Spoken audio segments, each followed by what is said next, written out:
Sabi mo, yung... Sabi ko nga, tapusin na lang yan kasi nandiyan na eh. Bawi na lang tayo sa susunod. Ako naman, iniwanan mo na. Kuya Lito, ay may tatanong po ako. Kayo po ngayon ay naka-videohan eh.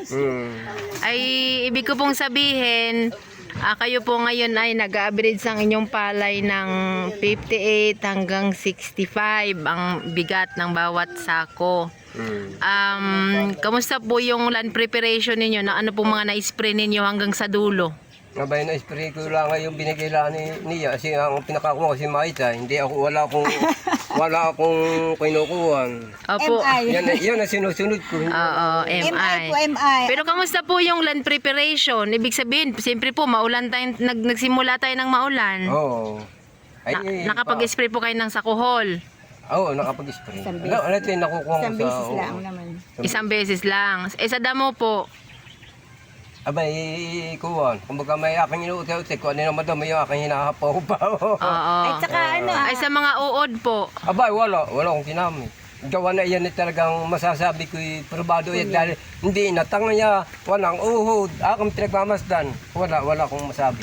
Ay yung borer po, mga Wala rin. Wala din. So, yun pong naitalok ninyo, kayo po nag-land preparation, isang beses po kayo nagpatay Kung ng... kami dalawang talok at gawa na ko ay nag-uulan. Nakapagdalawang talok kayo, tapos nagpatay kayo ng damo isang beses. Yan. Tapos yung damo naman ay ginagahok ninyo. Oo, aming kinuha. Hindi na ko nalanang espiritu sino aking ginagamasan lang. Yun lang. Oo, ay yung mga uod at ang yabo. Wala ko na. Kaya sabi ko, napakausay pala naman ay.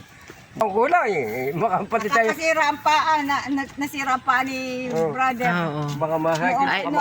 Dati.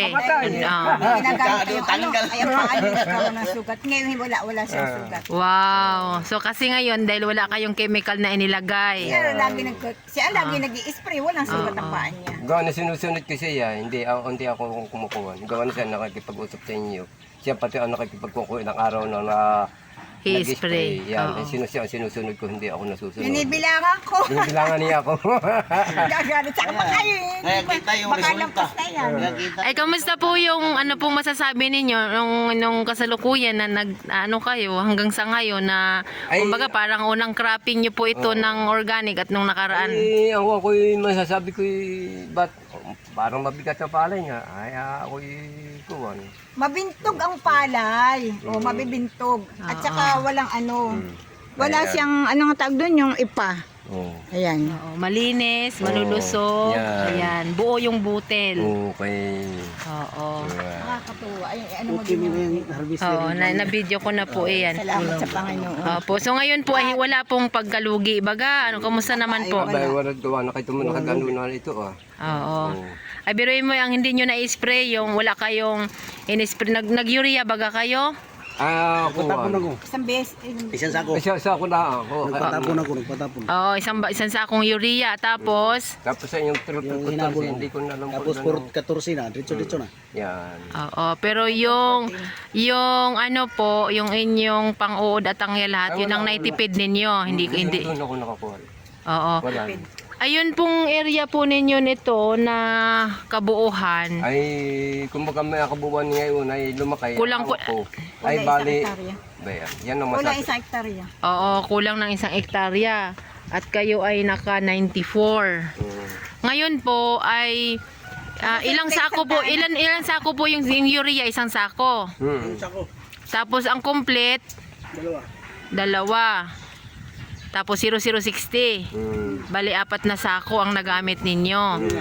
Tapos ilan po yung MI? Sa 1 hektaryang ayon, nakulang 1 hektarya. 2 MI. Oo nga, dito at bukod yung doon eh, parang tigdalawa. Oo. Nagpahabol lang ako ng ano. Tapos yung foliar, yung root and leaf po, RLF, yung liquid. Bali bali yung apat na, dalawang palayanan yun eh, yung apat. Tatlo. Pero yung dito lang po, sa kulang 1 hektarya. Ito ay bali isa't kalahati lang. Amin na ano. Gano'n na nakakadama yung kabila. Ay, pero humabol pa ang Kuya Lito ng isa. Oo nga, bali dalawa. Dalawa. Oo. Kasi yung iba, opo, ang pinag-usapan lang po natin yung ngayon na harvest, hindi po yung nakaraan. Opo. Bali, nakadalawa po kahit kalahati nung liquid. Tapos yung MI naman ay dalawa sa land preparation, tapos nagpahabol pa kayo ng isa nung nakatalok na. So sa madaling sabi, 3 din yung inyong MI, dalawat kalahati yung ating root and leaf na fertilizer o yung full harvest. O ayan po, salamat po at kayo po ay tumangkilik po sa organic full harvest. Diretso na kami sa organic. Wala na pong kabahan eh. Kapag po ang kapitbahay ay namumroblema na sa mga tangit borer, kayo po ay talaga. relax lang. Relax na. Dahil nasubukan ko na. Wow. Talagang mausay para yan. Kung yan, organic na yan. Kaya nung una akong binubugabog. Ay talaga hindi parang ayun ko na, parang yung langaw. Aba, ginano, at least wala. May wala. Walang nalipad. Walang nalipad. Hindi nila doon. Biruin niyo po yung atangya at borer, napakalaking bagay na maiwasan at hindi natin gamitan. Pati hinahapunan ng maya. Ayun.